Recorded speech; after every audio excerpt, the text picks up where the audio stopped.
Okay, so this is the normal class that we have in our place, and these are a few words about myself. So this is me on the right side. Yes, this is me. Quite happy most of the time. And my love story with India started many years ago. I studied in Indian ashram, and I became to know about India. This, when I was younger, it was travel for half a year in India. And then I traveled many times. I did business in India, and I even worked with Glaxo India for pharmaceutical industry. I'm living in north of Israel. I'm animal nutritionist by professional. I used to be the vice president of a company named Afimilk. It's the leading herd management company in Israel, in the world. I was the vice president for 5 years. And also I traveled for 71 countries.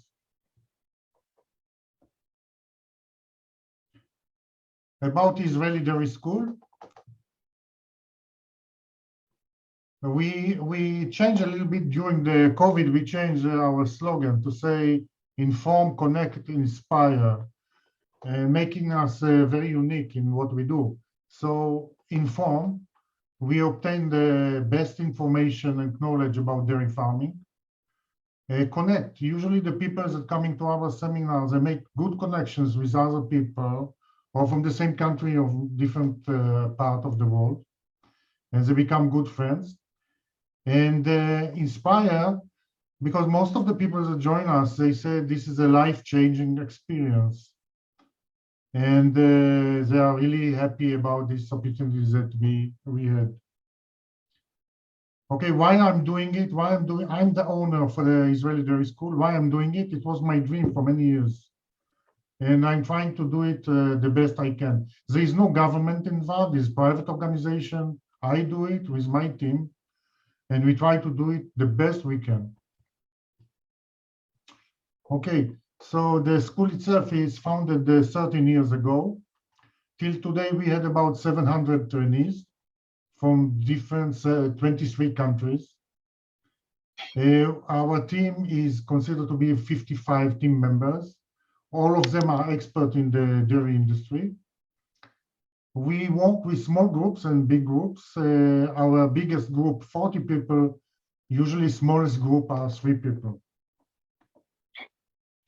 If I'll take the map a little bit about the people that came to visit us in the school. So we see a wide variety of countries.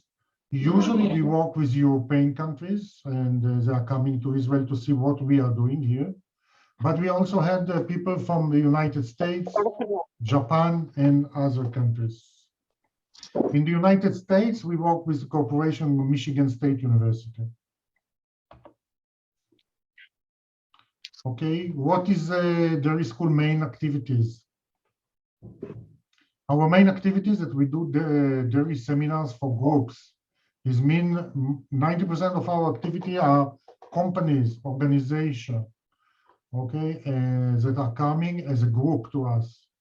It can be a milk company, it can be a feed additive company, okay, it can be organization. So they are coming with the team or with the customer to our seminar, and in that case, we build a special seminar program for them.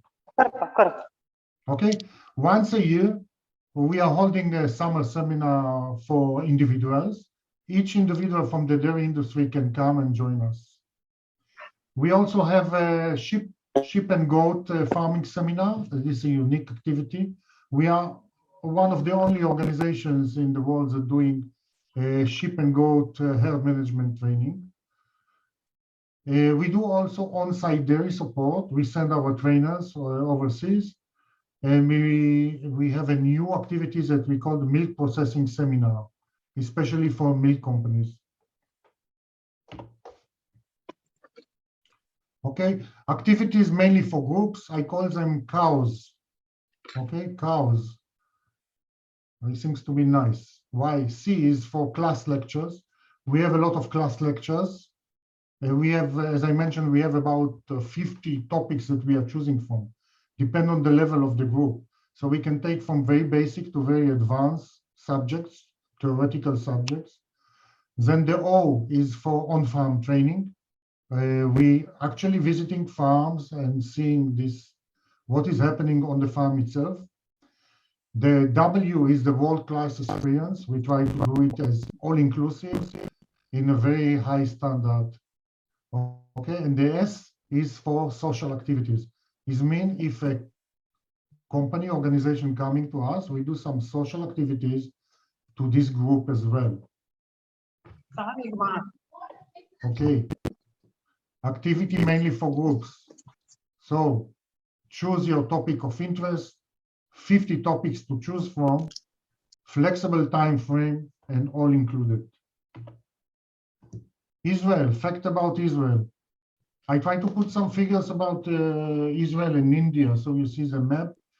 The blue sign here is the size of Israel, and according to the data I have, India is about 150 times bigger than Israel. On this side, you can see Kerala versus Israel. If we'll take the state of Kerala, so we see that Israel is half the size of Kerala. Okay. Population in Israel, 9.5 million, versus, you know, the size of India.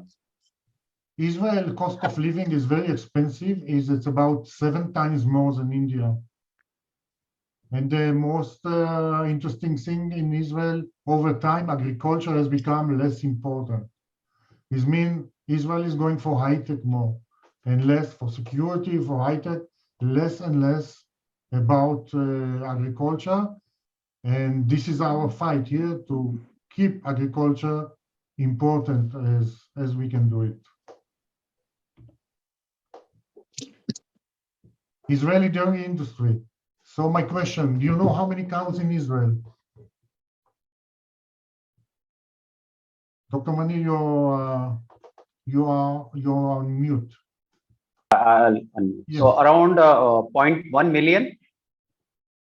No. Another guess? Okay, I'll tell you.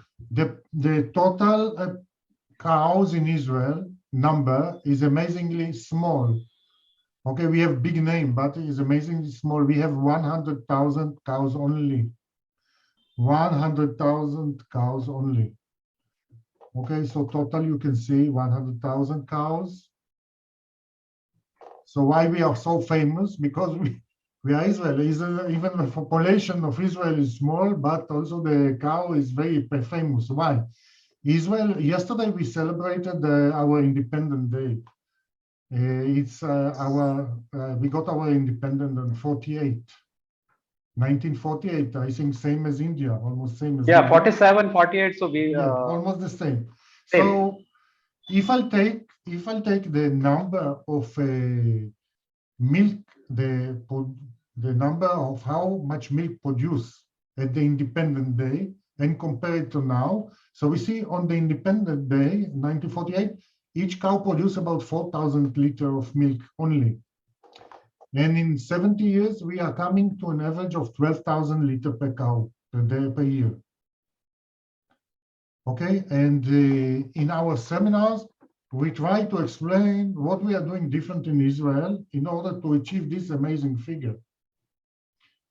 We have two types of farms in Israel. Family size is about 60 cows in average. But we also have a kibbutz. Kibbutz is a community village, and the average is around 500 cows. But we have also big farms, like 1,000 cows or more. What makes the Israeli dairy industry unique, and this is the most important part here, these two things. Since the beginning of the nation, even before, we started here to collect data and analyze the data. And we are doing it from all around the country. It means 99% of the dairy farms are connected to computerized systems that collect the data from the farm. And we are collecting data from the farms for many years, and we analyze this data. And because we analyze it on the country side, we can take decisions in what to do. There are no secrets. So data collection is a must. Every farmer in Israel is collecting data, and most of us are using dairy herd management system software. In Israel, also 3 companies that manufacture herd management systems and softwares, and they are selling all around the world. Most of the companies, Delaval, Gia, are using these parts of these companies. Now the average production per cow, and I took the figures from last year. So you see, this is the average.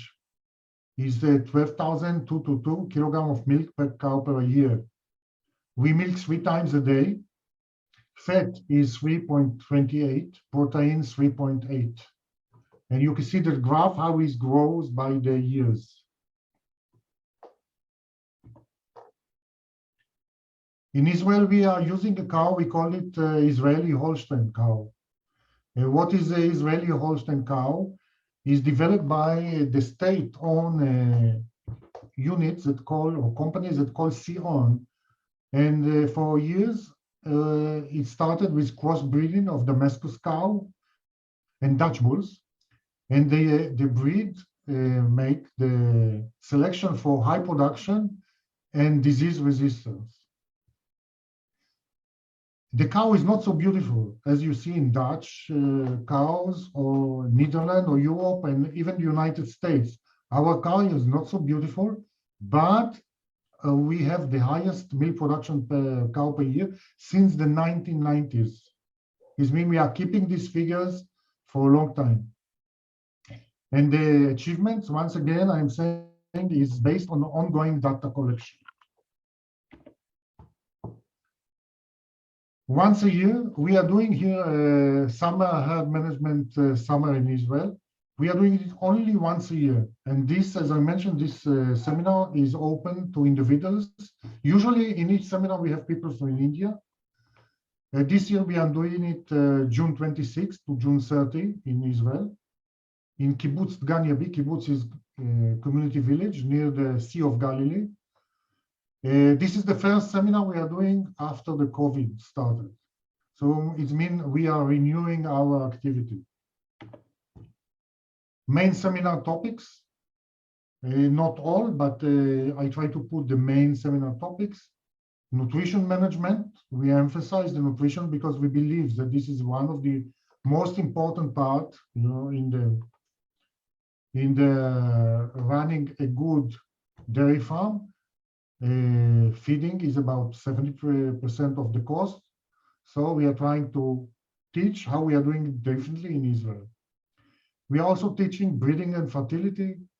We are putting emphasis on milk quality and other health, and also on health and prevention of disease. Okay, so we are learning in class, but then we also go out for visiting things. So we visit dairy family farms. We visit a big farm of 1,000 cows or more. And we also visit some tourist attraction. So for Christian people, we are visiting Nazareth and the Lake of Galilee. But in some cases, we also go to the Dead Sea, where we visit the lowest dairy farm in the world. Usually in June, temperatures are very high, is reaching up to 50 Celsius degree. So we are teaching how we are cooling the cows, but we also swim in the Dead Sea. Cost of the seminar, we have a single room. If you have your own room, we supply everything. We supply accommodation, we supply food, we supply transport. So this is the price for single room. If you share the room, is a little bit less. Okay, if 2 people are coming from the same family or the same organization, there is $250 discount for the second person. And the price includes 4 nights accommodation, breakfast, lunch, dinner, all around the visit. transport, we supply our own transport, and two, lectures, sightseeings, and at the end of the seminar, we are giving certificate of seminar completion. So this is my short presentation. Any questions? Please feel free.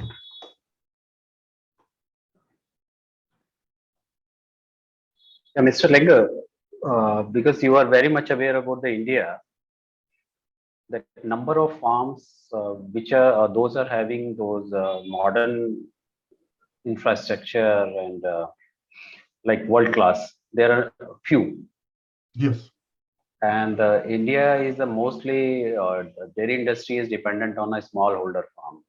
yes, Correct. Those farmers who are having a 2 to 3 dairy animals, that too of a low productivity, about 2.5 or 3,000 liters per lactation. yes, So many times, because if you see this program, this is a fantastic program you are delivering, but the this offer or this program mostly, I think, meant for the big farmers, so which are very few in India. yes. So my request, humble request, if you can do some hybrid program, because now COVID is, I shouldn't say gone, but under control. So if you can plan with your expertise in Israeli dairy for smallholders. Let me share you my experience. Okay, Yeah. I know a little bit India. Okay, Mm. when it comes to smallholders, this is the majority of the farmers in India. 80%, more than 80%. Yes, you know to do it better than me. Okay, you Mm. talk the language, you understand the needs, you know that they're difficult to change the behavior. Mm. Our seminars are mainly to people, professional people like you, okay? Mm. Professional people and dairy farmers that are holding farms that are a few hundred cows and more and looking into improvement, okay? This is our customers from India before, okay? And the knowledge they're taking from us is great knowledge because they give them the tool how to create a better farm when they go back, okay? Now it is not a story, it's actual what is happening. Okay, Mm. so we train people that are dairy experts and trainers, okay, here, so they can take the data and process it and explain the dairy farmers in India. I cannot explain a dairy farmer that is holding 5 cows in his home. He will never understand what I mean, you know. But I I understand. can explain you can digest this information and find the things that you can explain your customer. If we look at the picture itself around the world, see, there is nothing to do. The world is going for bigger farms. Okay. In India, you are, let's say, 20 years behind. Okay. Still, there is a lot of people that have 2, 3 cows because it's part of the living. Many countries, this is disappearing. And the only farms that surviving in the hard competition of prices and quality, okay, are farms that are a few hundred cows and bigger. And we are giving the tools for these farms how to create it even better.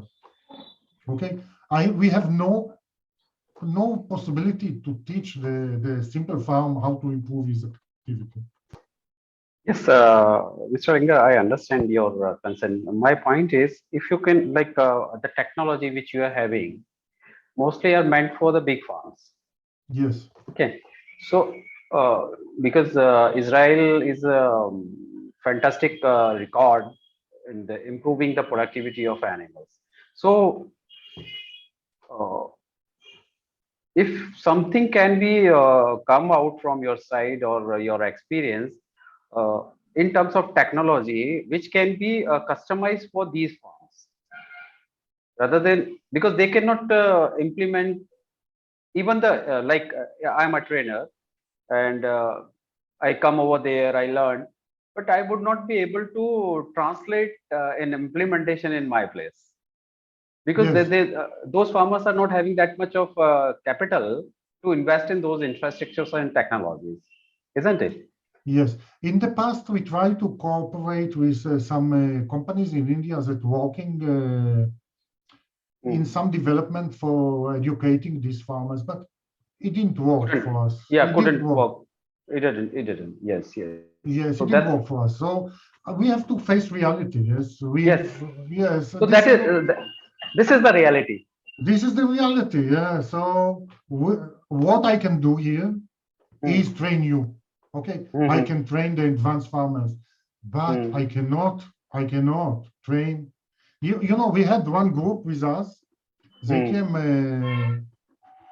They came J- some dairy JK. farmers. Okay. They came simple dairy farmers. Each one have 2, 3 cows, and we gave them like 1 day training. And you know, after the 1 day, they asking very simple question: what are you doing with the manure? It's waste of money because we use it for cooking. Hmm. So it's a big gap, you know. It's a Hmm. very big gap that I cannot close it. This gap, I cannot. Yes, But I understand. yeah, there are things that I can do, and we are doing it the best we can. Okay. Okay. Yeah. So that was my point too. Yes. But what is I would like to share what is happening right now in India. Number of these technical, that means startups are coming up with the technologies, mostly of applications, apps, Yes. and they are claiming that they can change the scenario of the Indian dairy with these help of the apps. But I am not able, as as a practitioner, I am not able to understand that how will they change this dairy scenario where the 300 million cows are there, and that too with the hardly, as I told, the 2 to 3 farm animal holding. So I'll tell you what is our problem. Okay. On one hmm, hand, you have the new technology. Okay, everyone is using the mobile phone, and yes. the application and the development is running ahead. When we Hmm, are talking about dairy farming, we are talking about very traditional audience. Okay, very traditional, and the people hmm, having 1, 2 cows are most, traditional. It's very difficult hmm. to make changes to these people. Especially in a behavioral change. Yes, yes. In even in Israel, we had it in the past, at the beginning. Hmm, But we have the advantage in Israel that the dairy farmers, they like technology. They like hmm. to change. If something new is coming, everyone like to share this. In India, I know some of the companies. I know them very well, and I know what they are trying to do. I hope they'll succeed, but it's something one thing to make presentations to investors and to tell them we are going to change the world, and the other thing is to actually do it. Because Mr. Lengo, you know that at least myself and my team is working with these farmers for many years, Yes. and we understand that what are their pain areas.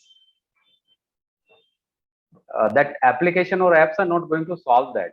Yeah, let me guess. Let me guess. The pain issue is to get the food on time and to get the credit for buying the food. Yes. Yes.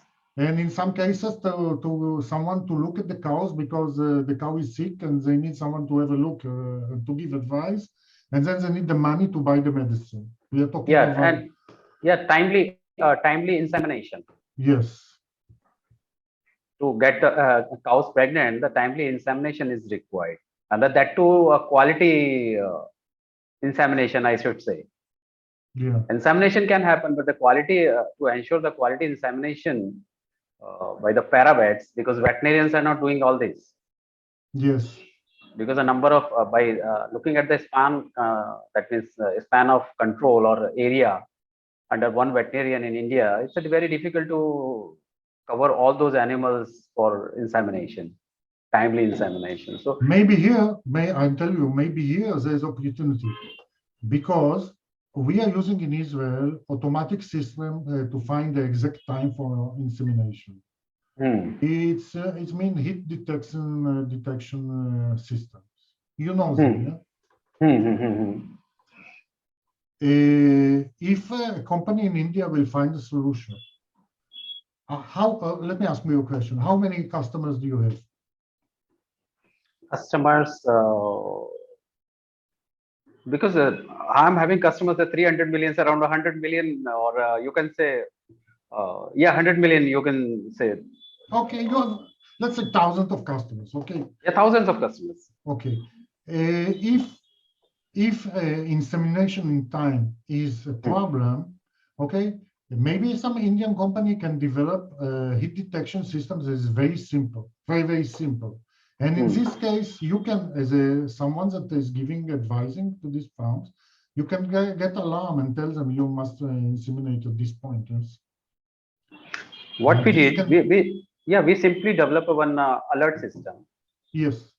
Just and that is a calendar base that just you enter the last insemination or last calving date, and based on that, the alert will be generated.